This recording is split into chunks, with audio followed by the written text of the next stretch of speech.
அனைவருக்கும் வணக்கம். என் பெயர் விஜயபாரதி. நவராத்திரி பார்த்தோம்னா நமக்கு 9 நாட்கள் கொண்டாடப்படுது. நவராத்திரியினுடைய சிறப்பு அப்படின்னு பார்த்தோம்னா, அம்பிகையை முத்தேவியர்கள் அப்படின்னு சொல்லுவாங்க இல்லையா, சரஸ்வதி, துர்கா, லக்ஷ்மி, இவங்க 3 தேவியரையும் நம்ம இந்த 9 நாட்கள் விரதம் இருந்து வழிபடுறது தான் பார்த்தோம்னா நவராத்திரியினுடைய சிறப்பு அப்படின்னு சொல்லுவாங்க. இதுல முதல் 3 நாட்கள் பார்த்தோம்னா நம்ம துர்கையை பார்த்தோம்னா அம்பிகையா வழிபட்டு நம்ம இந்த 3 நாட்கள் துர்கையை நம்ம சாமி கும்பிடுவோம். அடுத்த 3 நாட்கள் அப்படின்றது லக்ஷ்மிக்காக நம்ம 3 நாட்கள் அவங்கள நம்ம அம்பிகையா வழிபடுவோம். அடுத்த 3 நாட்கள் அப்படின்றது பார்த்தோம்னா சரஸ்வதி தேவிக்காக நம்ம வழிபடுவோம்.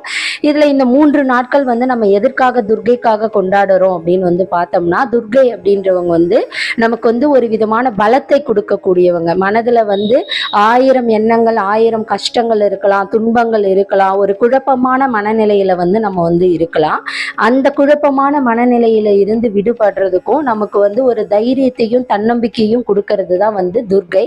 ஸோ துர்கையை இந்த டைம்ல நம்ம வழிபட்டோம் அப்படின்னா மனதில் இருக்கக்கூடிய குழப்பங்கள் எல்லாமே நீங்கி நம்ம ஒரு தெளிவான மனநிலைக்கு வர முடியும். அதுலேயுமே ரொம்ப சிறப்பு என்னன்னா, நேற்று பார்த்தீங்கன்னா நமக்கு செவ்வாய்க்கிழமை. ஸோ செவ்வாய்க்கிழமை அப்படின்றது பார்த்தோம்னா நமக்கு துர்கைக்கே உகந்த ஒரு நாள் அது.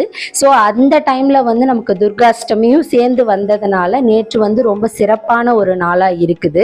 ஸோ துர்கைக்காக தான் முதல் 3 நாட்கள் பார்த்தோம்னா நம்ம அம்பிகையை வழிபடுறோம். அடுத்த 3 நாட்கள், நாளையிலிருந்து அடுத்து வரக்கூடிய 3 நாட்கள் பார்த்தோம் அப்படின்னா நம்ம லக்ஷ்மிக்காக பார்த்தோம்னா நம்ம கொண்டாடுறோம். லக்ஷ்மினா என்னன்னு உங்க எல்லாருக்குமே தெரியும். செல்வத்துக்காக, செல்வத்தினுடைய அதிபதியே லக்ஷ்மி தான். வீடு ரொம்ப சுபிக்ஷமா இருக்கணும், நிறைய சாப்பாட்டுக்கு அன்னத்துக்கு எந்த ஒரு பிரச்சனையும் இல்லாம செல்வ செழிப்பா இருக்கணும். ஏன்னா அதுதான் ரொம்ப முக்கியம் இப்ப இருக்கிற காலகட்டத்துல. ஸோ அதுக்காக நம்ம தேவியை வழிபடணும். அதுல நிறைவா நமக்கு எந்த ஒரு குறையும் இல்லாம நமக்கு ஆண்டு முழுவதும் நமக்கு அன்னத்துக்கு பஞ்சம் இல்லாம நம்ம இருக்கணும் அப்படின்றதுக்காகவும், செல்வம் வீட்டுல சேரணும் அப்படின்றதுக்காகவும், நம்ம தொழில்ல அதுக்கப்புறம் வியாபாரத்துல நம்ம நிறைய முன்னேற்றம் அடையணும் அப்படின்றதுக்காகவும் பார்த்தோம்னா நம்ம 3 நாட்கள் லக்ஷ்மியை வழிபட போறோம். அடுத்த 3 நாட்கள் நாளையில இருந்து அதுக்கடுத்த கடைசியாக இருக்கக்கூடிய அந்த 3 நாட்கள் அப்படின்றது பார்த்தோம்னா நம்ம சரஸ்வதி தேவிக்காக. சரஸ்வதி தேவி அப்படின்றது பார்த்தோம்னா கல்விக்கான கடவுள் அப்படின்னு சொல்லுவாங்க. அந்த தினங்கள்ல, அந்த 3 தினங்கள்ல லக்ஷ்மியை நம்ம ஆவாகனம் செய்து, அதாவது சரஸ்வதி ஆவாகனம் செய்து அந்த 3 நாட்கள் நம்ம வழிபட்டோம் அப்படின்னா வீட்டுல இருக்கக்கூடிய பிள்ளைங்க எல்லாருக்கும் நல்ல கல்வி கிடைக்கும். தொழில் நிறைய தொழில்ல ரொம்ப நஷ்டமா இருக்கிறவங்க எல்லாருமே தொழில்ல அதீத வளர்ச்சி பெறதுக்கான ஒரு 3 நாட்கள் அது அப்படின்னு சொல்லலாம். கல்வி நல்லா சிறப்பா விளங்கும். அதே மாதிரி மாணவர்களுக்கு நல்லா படிச்சிருந்தாங்கன்னா நல்ல உத்தியோகம் கிடைக்கும். உத்தியோகத்துல இருக்கிறவங்களுக்கு ப்ரமோஷன் கிடைக்கும். இது எல்லாமே பார்த்தோம்னா அந்த கடைசி 3 நாட்கள்ல நம்ம அம்பிகையை வழிபடுறது. இதுதான் பார்த்தோம்னா நம்ம நவராத்திரிக்கான ஒரு தாரம்சம் அப்படின்னு சொல்லலாம். இந்த நவராத்திரி அப்படின்றது வடநாட்டுல பார்த்தோம்னா ரொம்ப சிறப்பா கொண்டாடுவாங்க. இது அங்க 10 நாட்கள் கொண்டாடுறதுனால அது தசரா திருவிழா அப்படின்னு சொல்லிட்டு அழைப்பாங்க. நம்ம இதுல பார்த்தோம் அப்படின்னா இந்த புரட்டாசி ஐப்பசி மாதங்கள்ல வரக்கூடிய பிரதமையில இருந்து நவமி வரைக்கும் நம்ம கொண்டாடக்கூடிய நாட்கள் 9 நாட்களை தான் நம்ம நவராத்திரி அப்படின்னு சொல்றோம்.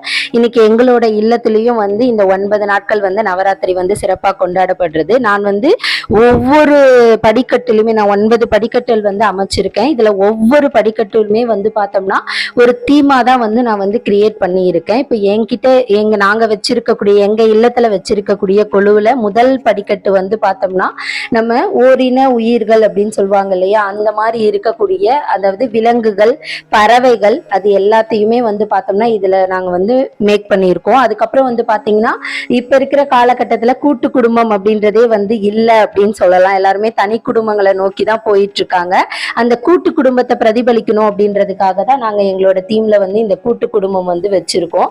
அதுக்கப்புறமா பார்த்தோம் அப்படின்னா இசை திருவிழா நடத்துற மாதிரி பார்த்தோம்னா இந்த தீம்ல இசை திருவிழா வச்சிருக்கோம். அடுத்து பறவைகளுக்கு எல்லாம் உணவு கிடைக்கணும் அப்படின்றதுக்காக நாங்க அரிசி நிரப்பி பறவைகளுக்கு உணவு கிடைக்கிற மாதிரி நாங்க இந்த தீம்ல வச்சிருக்கோம். அதுக்கு அடுத்து பார்த்தோம் அப்படின்னா இதுல இருக்கக்கூடியவர்கள் எல்லாமே படிக்கட்டுல பார்த்தோம் பார்த்தோம்னா முனிவர்கள், தேவர்கள் அவங்க எல்லாரையும் வந்து இந்த படிக்கட்டுல வந்து நாங்க வச்சிருக்கோம். அடுத்ததா இந்த 4வது படிக்கட்டுல வந்து பார்த்தோம்னா நம்ம வந்து கடவுளுக்கு அடுத்தபடியா இருக்கக்கூடிய தேவர்கள், முனிவர்கள் அவங்க எல்லாரையுமே வந்து இதுல வச்சிருக்கோம். அடுத்ததா நான் வச்சிருக்கிறது வந்து தசாவதார செட்டு வந்து வச்சிருக்கேன். ஸோ தசாவதாரம் அப்படின்னா நமக்கு தெரியும், பெருமாளினுடைய 10 அவதாரங்களையும் வந்து பிரதிபலிக்கிற மாதிரி தான் நாங்க இந்த இடத்துல வந்து தசாவதார இது செட்டை வந்து நாங்க இங்க வச்சிருக்கோம். அடுத்ததா வந்து பார்த்தோம்னா நவகிரக செட்டு 9 நவகிரகங்களையும் வந்து பார்த்தோம்னா இங்க நாங்க வந்து வச்சிருக்கோம்.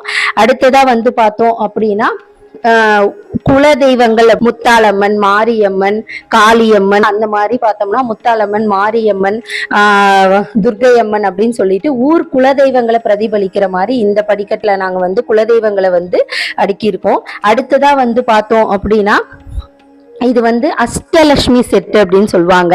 ஸோ அஷ்டம்னா வந்து பார்த்தோம்னா நமக்கு 10 வகையான அம்மன்கள். ஸோ அந்த 10 வகையான அம்மன்களையும் வந்து பார்த்தோம்னா இங்க நான் அடுத்த படிக்கட்டுல வந்து வச்சிருக்கேன். கடைசியா வந்து பார்த்தோம்னா நமக்கு சிவன், பார்வதி இவங்களை வச்சிருக்கோம். அடுத்து கிருஷ்ணர் வச்சிருக்கேன், பெருமாள் வச்சிருக்கேன். ஸோ அடுத்ததான் அம்பிகை, எல்லாத்துக்குமே நமக்கு வந்து சக்தி கொடுக்கக்கூடியவை, எல்லா விதத்திலையும் நம்மளை காத்தருளக்கூடியவை, இந்த உலகத்தை ரட்சிக்கக்கூடிய அம்பால நான் வந்து கலசத்துல வந்து ஆவாகனம் பண்ணி இருக்கேன். சோ ஒவ்வொரு தினமும் வந்து ஒவ்வொரு ஆடைகள்ல வந்து அம்பால வந்து அலங்காரம் செய்து அம்பிகையை வந்து நாங்க வந்து வழிபட்டுட்டு இருக்கோம் எங்களுடைய இல்லத்துல. எங்களுடைய இல்லத்துக்கு தினமுமே வந்து சுமங்கலிகளை வர வைத்து அவங்களுக்கு உண்டான சுமங்கலி அவங்களுக்கு தேவையான பொருட்கள் எல்லாத்தையுமே வந்து பார்த்தோம்னா நாங்க வழங்கிட்டு இருக்கோம்.